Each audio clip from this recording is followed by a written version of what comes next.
নমস্কার, আমি অনন্যা। আজকে একটা খুব সুন্দর এবং অন্যরকম একটি লেখা আমি আপনাদের সবার সঙ্গে ভাগ করে নিতে চাই। লেখাটি ঠিক এই রকম। একদিন এক ক্লাসে একজন অঙ্কের শিক্ষক একটি অঙ্ক দিয়ে বললেন, তোমাদের মধ্যে যে অঙ্কটি পারবে আমি তাকে এক জোড়া জুতো গিফট করব। সকল ছাত্র অঙ্কটির সঠিক উত্তর দিল। শিক্ষক মহাশয় বললেন, আমি তো একজনকে জুতো দিতে পারবো। একটা কাজ করো, লটারি করি। বাক্সের মধ্যে তোমরা তোমাদের নাম আর রোল নম্বর লিখে দিও। ছাত্ররা নাম আর রোল নম্বর লিখে বাক্সে রাখলো। শিক্ষক মহাশয় বাক্সটি একটু ঝাঁকিয়ে চোখ বন্ধ করে একটি কাগজ তুললেন। তারপর বললেন, আমি কি নামটি পড়তে পারি?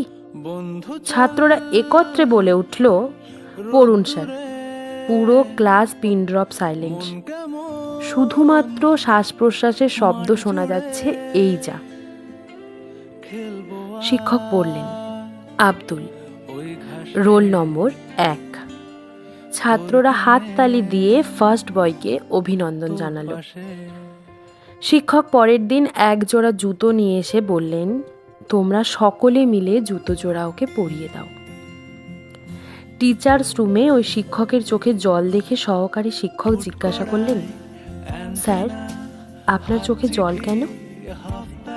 শিক্ষক মহাশয় জুতোর ঘটনা খুলে বললেন, আব্দুল ক্লাসে একমাত্র ছাত্র যে কিনা খালি পায়ে ক্লাসে আসে। আমি ওর কথা চিন্তা করে কঠিন অঙ্ক দিলাম। সবাই অঙ্কটির সঠিক উত্তর দিল।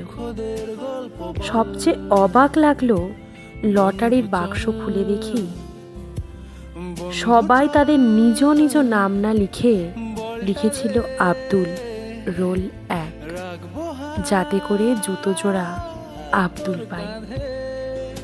সেই ছাত্রটি আর কেউ নন, APJ Abdul Kalam, former president of India.